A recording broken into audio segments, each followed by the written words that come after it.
Instead of students walking past plastic water bottles littered on the ground, on April Fool's Day, they walked past plastic bottles like this in the form of bodies. A&T students wanted to bring attention to waste on campus. Affirmative action allows colleges and universities to consider race in admissions decisions. The Supreme Court will hear two cases from Harvard University, a private institution, and UNC Chapel Hill, a public institution. All eyes will be on the White House and the Senate as President Joe Biden prepares to announce a black woman as his nominee to the Supreme Court. Airlines and the Department of Transportation have been in talks about a national no-fly list for months. The mask mandate for flights is set to expire on March 18th, but the Association of Flight Attendants wants it to extend to protect the vulnerable and young children. Instead of students walking past plastic water bottles littered on the ground, on April Fool's Day, they walked past plastic bottles like this in the form of bodies. A&T students wanted to bring attention to waste on campus. The group, called the Aggie Artist Alliance Installation Committee, criticized throwing to-go containers and plastic bottles in the trash instead of the recycling. Believe it or not, a good majority, not a good majority, but like a good half of this was found on the ground or somewhere that isn't in a recycling. They used their own bodies to create realistic sizes and shapes of each art piece and wrote in the letter, "These simple actions by only one person could fill up my whole left arm." The average human should drink 64 ounces of water a day. That's nearly 30 plastic bottles a week. As the largest HBCU in the country, the group pointed out a lot of waste is created that release harmful carcinogens. Aggie Dining has a recycling policy, but the committee is encouraging students and the university as a whole to do better. And I really think it's important that we all come together as a community. After more than a week, only 3 plastic people are left standing, or in his case, almost standing. In Greensboro, Lucy Pearsall-Finch, Aggie News. Netflix has more than 221 million subscribers worldwide.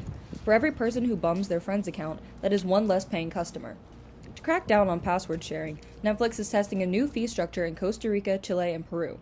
People outside the household can have a sub-account for an additional $3 a month. Netflix said in a statement, password sharing affected the ability to invest in great new TV and films for our members. I don't know what the goal is. It's petty. Very petty. I don't see the point. They're literally out of all the streaming services, I feel like Netflix is one of the most popular. So what's the point? People on Twitter were stunned, asking the same question as these students. What if I'm away in college?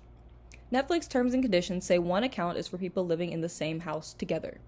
When I asked a group of friends if they would pay the $3 if they had to, I mean, that's what it gets you though. Right. It's I need Netflix. Right. So I wouldn't say it's not at the price point where man, I can't afford it. It's just why?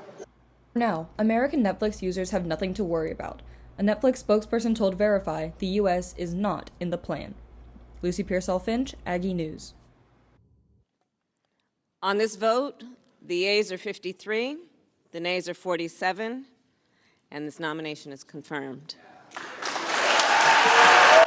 The Senate voted 53 to 47 to confirm Judge Ketanji Brown Jackson's nomination to the Supreme Court of the United States.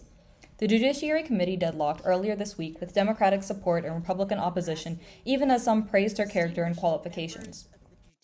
Judge Jackson has got a lot to be proud of. She's accomplished a lot in her life. She's a good person. I'm sure she's a great mother and very gifted person. She's fought hard to be where she's at in life. I'll vote no. She's a charming person. Someone of her impressive caliber surely has a judicial philosophy, but maybe she just didn't want to talk about it.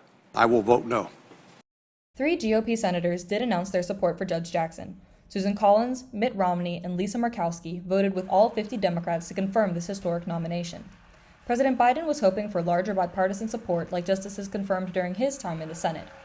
Nonetheless, the world watched as the first black woman to become vice president presided over the vote to confirm the first black woman to become a Supreme Court justice. I see my ancestors and yours. Nobody's going to steal the joy of that woman in the street or the calls that I'm getting or the texts. Nobody's going to steal that joy. When Jackson takes her position at the end of the term, this will also be the first time 4 women sit on the bench. In Greensboro, Lucy Pearsall-Finch, Aggie News. Affirmative action allows colleges and universities to consider race in admissions decisions. The Supreme Court will hear 2 cases from Harvard University, a private institution, and UNC Chapel Hill, a public institution. The lawsuit contends that African American students were favored over more qualified white and Asian students. Cameron Jackson at North Carolina A&T is confused by that argument. Like the idea that like white and Asian students are held to like a higher standard because they're white and Asian, like that seems very backwards to me. To me, it's the other way around. Black students are held to a higher standard because they're black, so. In the UNC case, the judge found UNC Chapel Hill admitted fewer black students than applicants of other races with the same SAT scores and GPA. Which struck me as curious because the plaintiffs are complaining that UNC is just admitting lots of African American students that are unqualified. And if I read the judge's findings correctly, she was seeming to suggest that UNC was sort of bending over backwards in the other direction. Like UNC and Harvard, North Carolina A&T seems to take a holistic approach to admission, meaning race is one small factor. University relations was not able to be reached for comment, so it is unclear what a change to affirmative action may mean for HBCUs and A&T. Diversity here, where it shows that we are growing as an institution, as a team, as a department, everything that the school does is they are growing. And whether I'm just a caveat to the rule or not, it does show that you're becoming more of a national brand than just a local school. It will be a while before we know if and how any changes to affirmative action and college admissions will be made. The Supreme Court will not hear these 2 cases until the 2022-2023 session. In Greensboro, for Aggie News, I'm Lucy Pearsall-Finch.